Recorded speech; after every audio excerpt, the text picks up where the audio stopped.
Chapter 9 of Pope Adrian IV, an Historical Sketch by Richard Raby. Chapter 9. This reconciliation lasted but a short time, for as Adrian was not a character to tamely submit to any invasion of his rights, he could not long keep on terms with a man like Frederick Barbarossa. Towards the end of 1158, Frederick, after reducing Milan, held a great diet on the Roncallian plains between Cremona and Placentia, at which not only his German princes and prelates, but many Italian bishops, and nearly all the consuls of the cities of Lombardy, were present. A papal legate also appeared. At this diet, Frederick caused certain doctors of Roman law from Bologna to pronounce what were and what were not his legal rights in Italy. After due investigation, they awarded to their formidable client such a monopoly of fisheries, mines, customs, taxes, and other dues under the name of regalities, that hardly anything in the entire country remained over, to which the emperor could not lay claim under that title. The consequence was that the various towns, dioceses, convents, and chapters saw themselves deprived at a blow of rights and properties which they had long possessed and fairly acquired. It was impossible for Adrian not to look with the liveliest displeasure at such wholesale spoliation on the part of his imperial son, whose victims formally submitted to their fate out of sheer terror and impotence of resistance. But when, in the face of former oaths and pledges to uphold and make good all the rights and properties of the Holy See, Frederick began with reckless effrontery to wrong that see by investing his uncle, Duke Guelph VI, with Tuscany and Sardinia, in fact with the entire inheritance of the Countess Matilda, who, as is well known, had bequeathed it to Gregory VII and his successors forever, the Pope's right thereto having been formally acknowledged by the Emperor Lothar.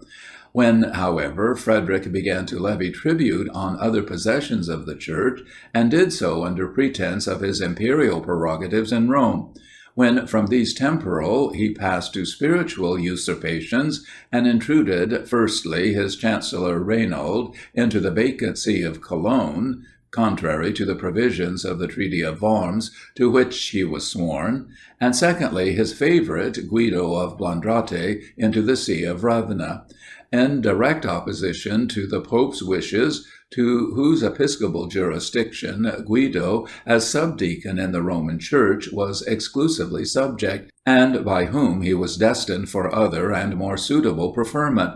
Then, at last, Adrian's indignation could contain itself no longer, and he addressed to the emperor a brief in which, under a forced calmness and moderation of style, his soreness at the outrages committed against him is yet plainly perceptible.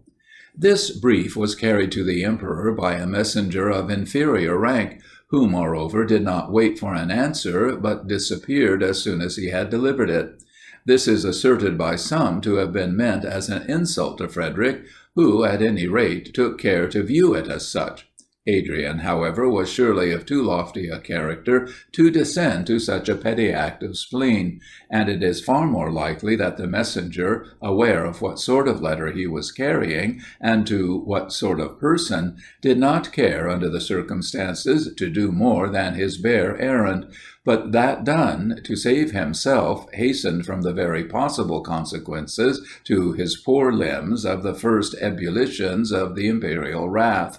Be that as it may, Frederick determined to let the Pope see that he, too, could act as meanly and spitefully as it was pretended His Holiness had acted, and accordingly he gave his secretary orders to set in his reply the name of the emperor before that of the Pope, who at the same time was to be addressed in the second person singular, contrary to etiquette, which even in that age required the plural number to be used towards persons of high rank.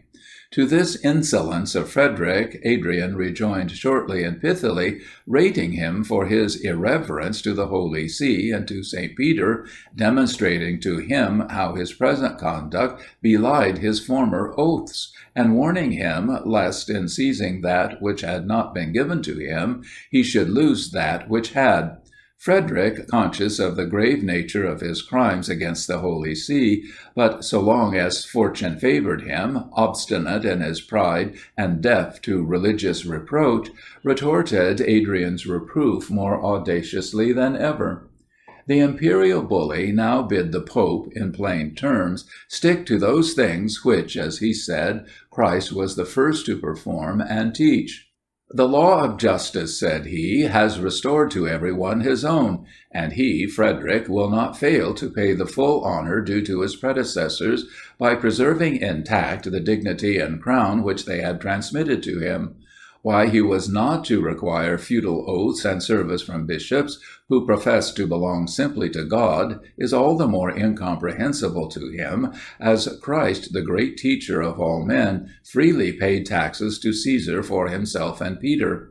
By so doing, proceeds Frederick, he gave thee, Adrian, an example to follow and a lesson of the last importance in those words, "Learn of me, for I am meek and humble of heart." From this sacrilegious irony he passes to vulgar abuse, and tells the Pope that his legates had been turned out of Germany because they were not preachers but thieves, not lovers of peace but heapers of money, not reformers of the world but insatiate seekers of gold. Did Pope Sylvester, he asked, possess any temporal lordship in Constantine's time?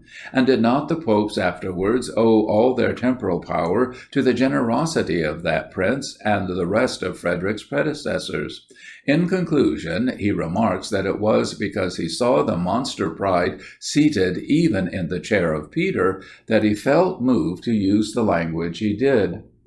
This letter was well calculated to provoke Adrian's deepest indignation, but as he never allowed his passions to get the better of his judgment, and always knew how to curb the liveliest movements of personal wrath when the interests of the Church were at stake, heartily tired, moreover, of the petty rubs on which the dispute between him and Frederick was by the latter ostensibly made to hinge, he bestirred himself once more to effect a reconciliation compatible with his duty and character. To this end he sent an embassy of a more stately description than had ever represented a pope before, composed of 5 cardinals, one of whom was a personal friend of Frederick, to the emperor at Bologna, whither he had arrived soon after Easter, A.D. 1159, to pass sentence on the Milanese, who, in the meantime, had again sought to shake off the German yoke.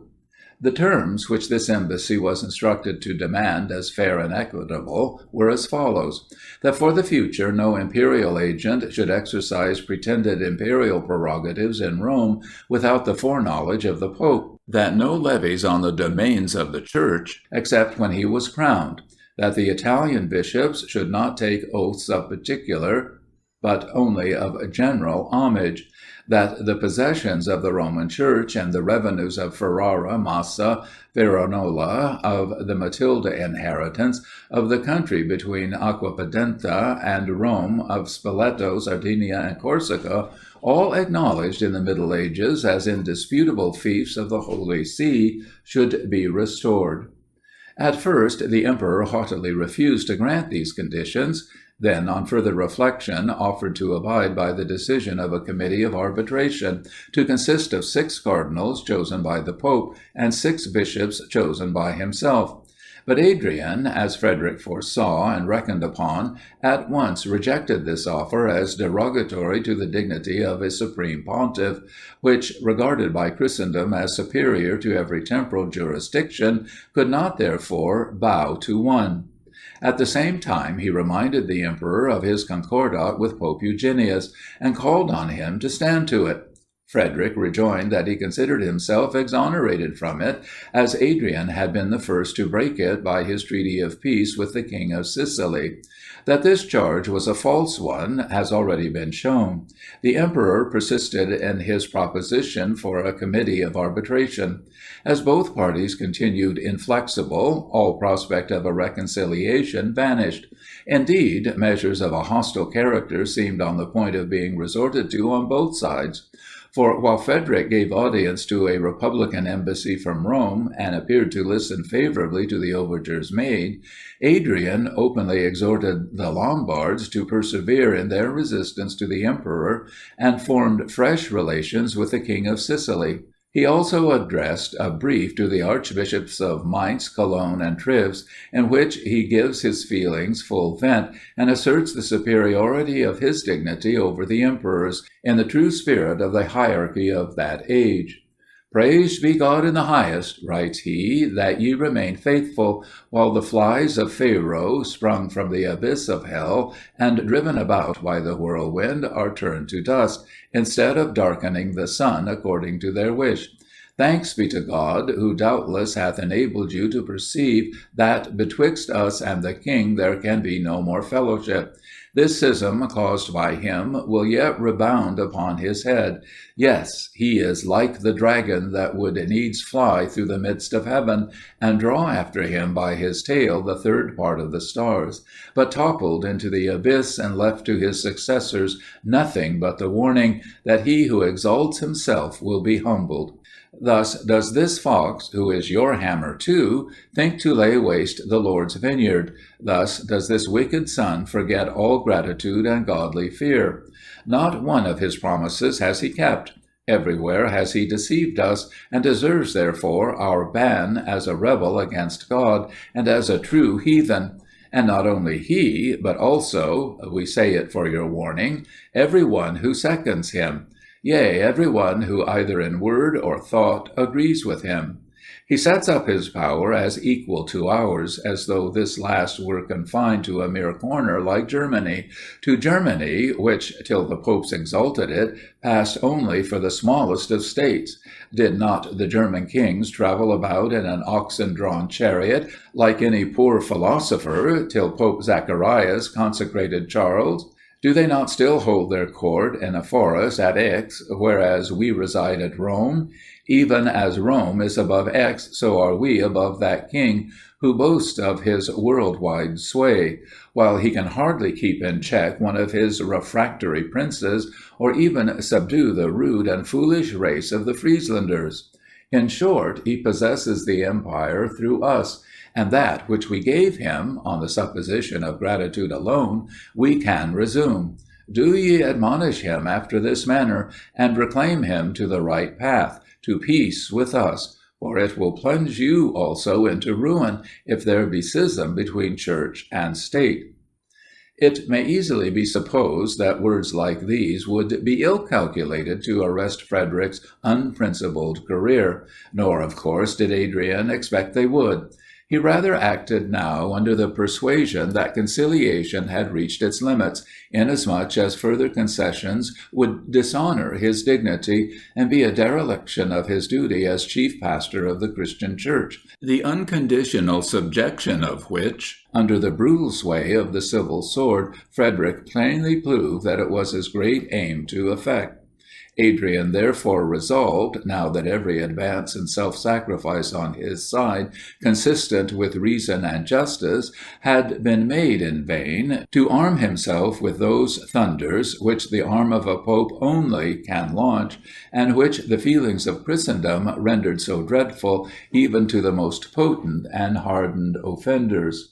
To this course he was impelled all the more, as Frederick, in further proof of his contempt of the most sacred obligations when they stood in the way of his ambition, shortly added to his crimes against the Church another against public morals, by wantonly repudiating, out of motives of state policy, his lawful empress to marry in her stead Beatrix of Burgundy.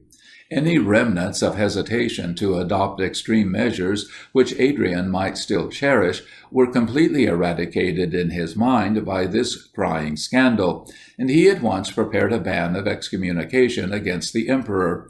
But in the moment of fulminating it, death paralyzed his arm. This happened September 1st, 1159, near Anagnia, in the Campania, and according to William of Tyre, in consequence of a quinsy.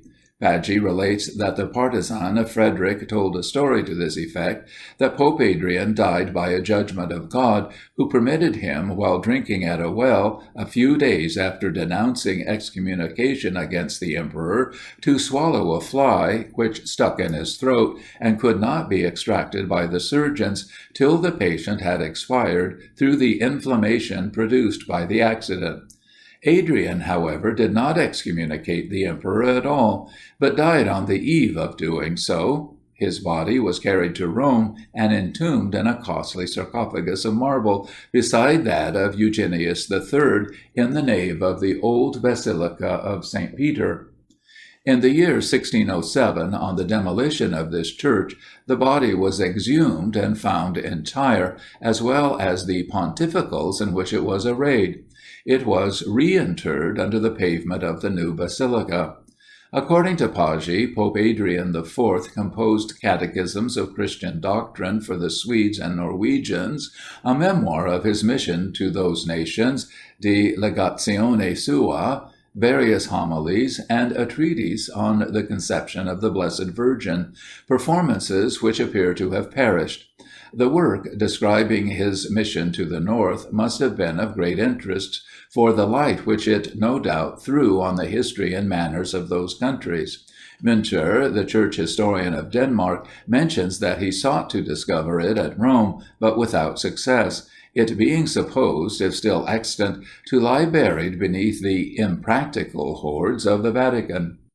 Cardinal Bozo, an Englishman and Pope Adrian's private secretary, whom he sent out on a mission to Portugal, wrote a life of his patron, but so invaluable a work is also unavailable, as no trace of it now exists. From an anecdote preserved in William of Newbridge, Adrian IV would seem to have pushed integrity in money matters to a harsh extreme, and so to have proved himself the antipodes of those popes who afterwards practiced nepotism.